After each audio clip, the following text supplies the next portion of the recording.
Hey guys, I just thought I'd show you my collection of my singers and reason why I have so many.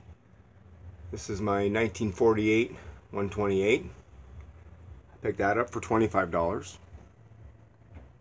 1954 306K. Got that for $125. And of course, no collection's complete without a 201. It's my 57. Paid $150 for that, I would say, because I traded a Viking I had for this machine, and I had $150 invested in the Viking, so therefore I would consider that $150 I paid for that. And then there's my 206K. It's my 206. I got this in a collection of machines that I bought. Wasn't expecting this machine, didn't even see it until I got to the house. $25 is what I ended up paying for that machine. Look at that.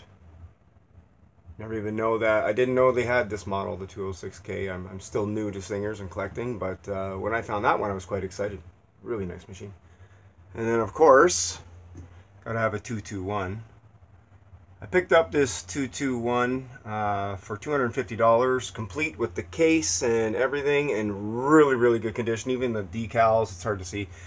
Even the decals and everything, the cords, just amazing condition. So for $250, I could not say no to this machine. I had to have one in my collection, and the price was right. So this is one that I stepped up. It's probably, I think I paid the most for this machine, actually. It's my most expensive machine. And I wouldn't say my most expensive as in what I own, but what I have paid for. And then, of course, good old 1591. You guys have seen this in other videos. There's a badge from the other one I ripped apart. Figured I'd rip the badge off and keep the badge. Got a little oil can there. Found that cleaning someone's garage one time. Don't know what machine it's off or what it's for, but just because it had the word singer on it and said skirt maker, I had to bring it home. Had to bring it home. Wall art, just like those knobs. And then, of course, you guys have seen my FAF that I've worked on, and this is the Necky that I'm working on. But let's get back to my singer collection. This is my 1904 27-4. A buddy of mine had seen this at a thrift store for $40, and I told him no, $40 was too much. It was pretty dirty, pretty ugly machine, and I said no, $40, no, I wouldn't pay 40 bucks for that. Anyways, he ended up showing up at my house with it, and he says, here, I got this for you. So couldn't let it go to waste. When I got it, the hand wheel was pretty rusty. I polished that all up. Same with the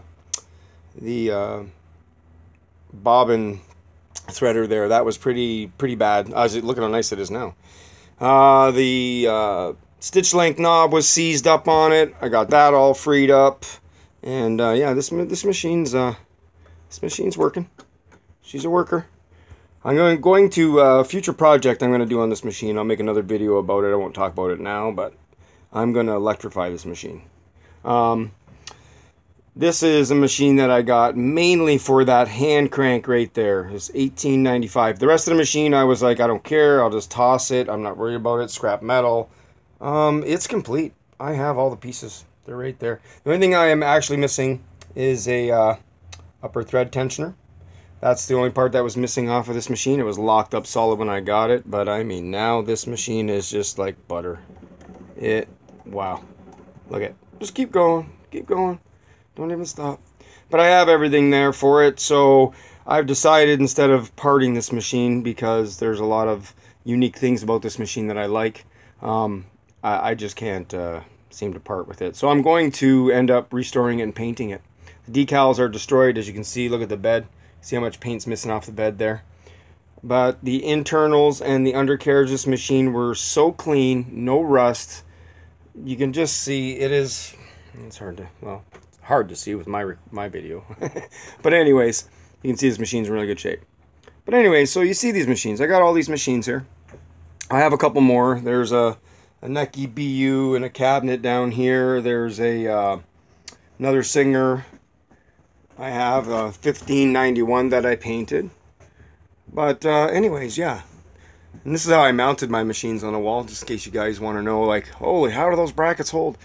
So you take a look at what I did here. I'll come over here. And if you look, I got my piece of wood. These are those cheap dollar store brackets. They're not tremendously strong, but I just needed some brackets, because what I did was, if you come over here, find my clothespin and my shadow. See this cable? That's a piece of wire. Goes up, attaches there, and attaches there. And if you wouldn't think it's strong, those shelves are not moving. They are solid. This one wire stabilized these two shelves together right to the stud. Now make sure you're screwing into a stud, not just like that. I know you guys see wallboard, but behind that there's an actual stud. But yeah, that's how I mounted them. But anyways, so the reason why I collect these machines is because they're so cheap. And for such well-made machines, it's hard to see anybody want to get rid of any one of these machines. They're all great machines. Yes, there's millions of singers out there, I get it. But when I pay so little for these machines, and I'll let you guys know, I have 13 machines. And I've calculated what I have invested and what I could sell these machines for if I decided to sell. And I'm talking fair market value. I'm not one of these guys who think my machine's a $1 million machine because it's old, you know. Like that 206K, that blew my mind. I didn't even know that machine was around. So that was a really nice find. For me, the excitement, the hunt, that's just great, you know. You can see a couple of bentwood cases I have up there.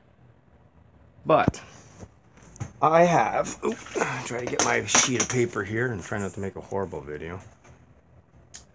I have $600 invested just in my singers, and I'd value those between $1,200 and $1,500 if I sold them on the market for fair value. Not talking top dollar, I'm talking for my area, what I see these machines go for. You know, a lot of people think, oh, it's a singer, it's rare, they blows their mind. Even these old ones. You know, like I would say my 28 VS3 there, that's the first time I've ever seen that machine. So to me, it's a rare machine. I see a lot of these 27s with the Egyptian sort of decaling. See those a lot. I don't see the 201s too often. I see the other model, the motor. This is a potted motor, not the belt drives system. But I do see the belt drives come up. I've seen a couple come up on the market right now for like $75. I'm really tempted just to go get them to have some extra 201s. But I'm not about accumulating many of the same machines. Like I have two of the 1591s, but that's because that one's in really good condition with a bentwood case and a knee bar controller. And the one that I use down there is just your standard normal one. And I use that one for all my heavy sewing when I'm sewing patches on my vest, as you can see. So that's mainly the reason I got a machine, was to sew a patch on a leather vest. And as I got into them and started cleaning and working on them, I found how much quality and machinery that, like, mechanics of these machines is just so well, like, overmade. You'd almost think that they were planning on these things to get hit with a bomb, you know. You just don't see that anymore. So how do you go about not saving such great machines? But anyways, that's enough of my my spiel of why I collect these machines. I just find to let them go, such great quality stuff that was made from an era. We just don't do that anymore. Nobody cares about what they make anymore. And these machines, to me, represent a time of art, quality. People were proud of where they worked and what they made. And that's what these stand for. This is a symbol of what we could have been. Instead of becoming a consumerized world where we just throw everything away. Look at this machine here. This machine's over 100 years old. And I'll tell you right now, all it takes is a little bit of oil and this machine will last another 100 years. Oil. That's it. Care for your machines. Clean them. Lube them. Take care of them. Pass them on. Teach your kids once in a while. It's better to get something old. You will not find better machines than the vintage machines. People come to me and say, hey, can you work on this machine and that machine? I'm like, if it's not vintage, I will not touch it. I just will not work on anything plastic. The only machine I have plastic on is that faff right there, and I can't even say it's plastic. Could be Bakelite. The dials and all that on that machine in that corner is the only machine that has plastic that I know of, that I own. But I mean, that's not mechanics, you know, and there's no mechanical stuff in there that's plastic. We're talking just the dials, and I can accept that. But for me, with all these singers, there is nothing more satisfying to me of when you bring back one of these machines and you run that first stitch and everything runs perfect. It's just very satisfying. I don't know why, but there's something really satisfying about restoring these machines, saving them, running a stitch. It sort of takes you back to that time. Almost a little romantic, in my opinion. Like, I think back of this era and how things were made, and the visual aspect was a big part of it. Like, it had to be mechanically good, but it had to be visually good too. And you can't tell me this is not nice eye candy, having all these machines. Anyways, this is my rant for today, my collection. Hope you guys enjoyed.